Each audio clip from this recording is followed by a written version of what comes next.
have it ready, set, going.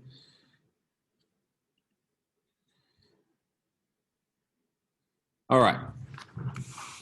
So originally, when I set this up, we were going to go ahead and I was going to have you talk through your presentation and everything, but due to time and kind of the mess of the day, I'm going to just kind of give you the basics here. Okay.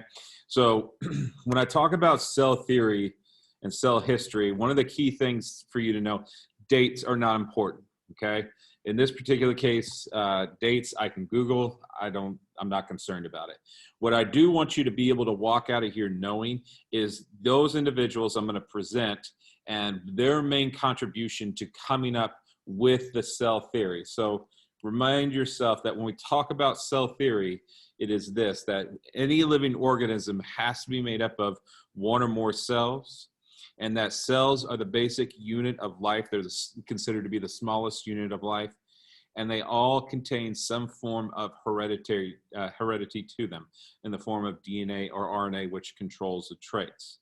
Now, the question is, and this is really important, especially in science, how do we get up to this understanding? How do we know that cells are the smallest things to be considered alive? How do we know that these cells have DNA into them, everything else? And so that's why we look at the history necessarily, because, well, we need to figure out how this came about.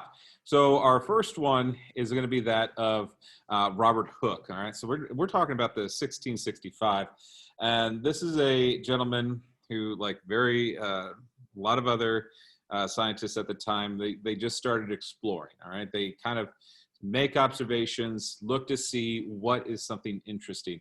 In this particular case, Robert Hooke started using a very primitive form of microscopes, a way to look at organisms very, very much up close. And so the first thing that they looked at in this particular case was that of cork from a cork tree. So corks that, you find in wine bottles and everything, they come from a tree.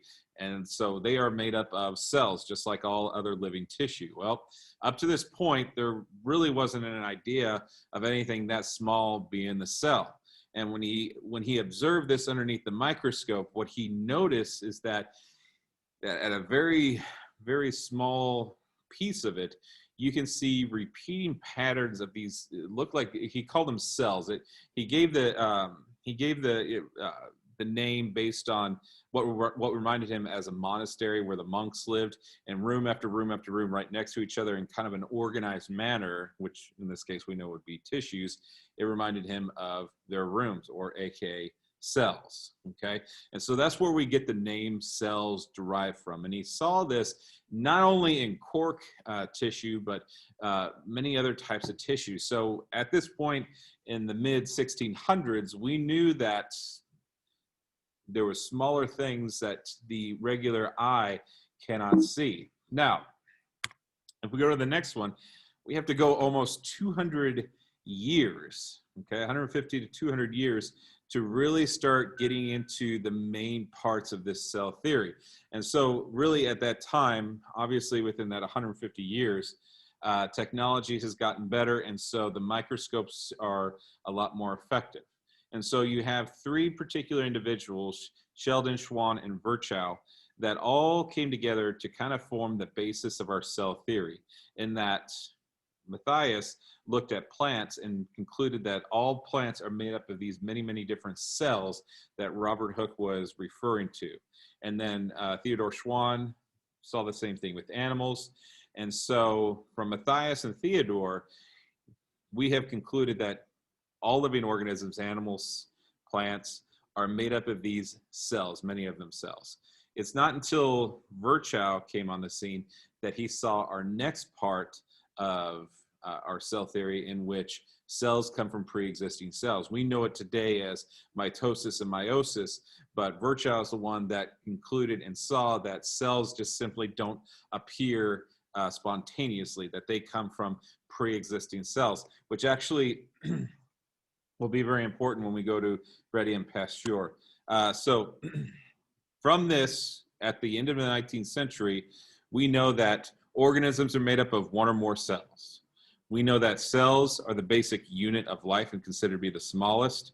And through cell reproduction, aka mitosis and meiosis, cells come from pre-existing cells. So this is everything thus far, okay? We're still in the 1800s right now. So we still have no idea about DNA. We have no idea about anything beyond maybe animals and plants. So it wasn't until we got the idea in the 1800s from Louis Pasteur, but let's go back to the 1600s here. So up to this point, a lot of people have thought that a lot of life comes from this spontaneous generation. That something about life just suddenly appears.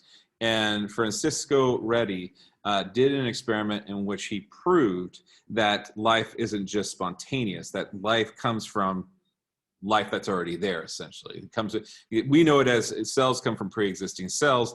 However, what he showed is that it just didn't come out of thin air. And so he had an experiment in which he had exposed meat, one that was completely exposed to the environment and one that was sealed completely, and found that when they did this, the ones that were sealed, they did not grow maggots. Whereas the other one, as the flies laid their eggs and everything, spontaneously grew maggots. And so the maggots, which are a living organism, just simply didn't come out of thin air. Now, Louis Pasteur, which today we know as pasteurization, led to the idea of germ theory, knowing that there's some kind of organism that is very microscopic that is causing disease, essentially, okay? You got to think, like 1600s, they didn't know disease was a problem. They thought it was just some kind of imbalance with the body.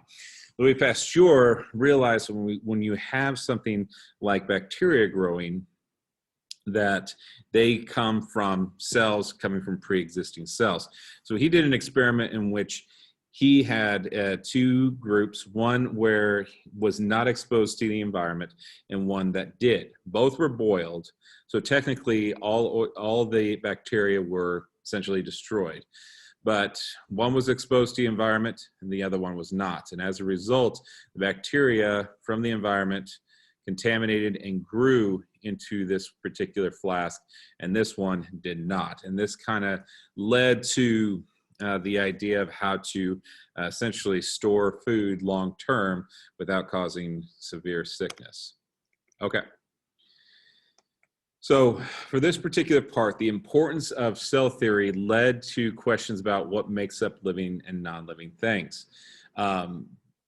Now, it's from these ideas, and we'll talk about this, especially when we go into the other units, that even though these cells come from pre-existing cells, if we look at it over a long period of time, we see subtle changes within these organisms.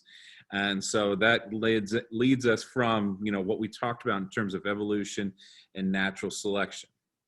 Now, you probably noticed, like, why is there such a huge time gap between these discoveries? Well, we not only are they limited on their technology, but also is during that time where there was a lot of infighting between science, research, and religion at the time.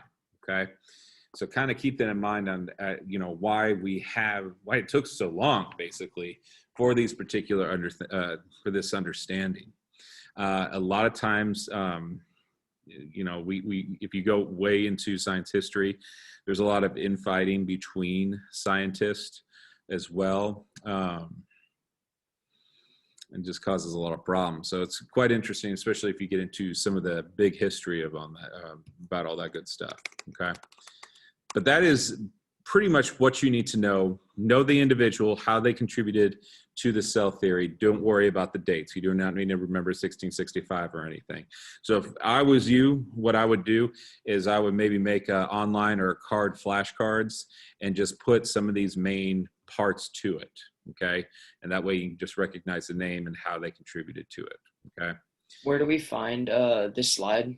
It should be already in your, so I just added it to the previous Google Slides. So if you open it up from Schoology, it should already be automated there for you, okay? And if you don't, let me know. I'll make sure it is. And I'll make sure that this recording is also on there as well. All right, I'm gonna stop sharing here. Okay, stop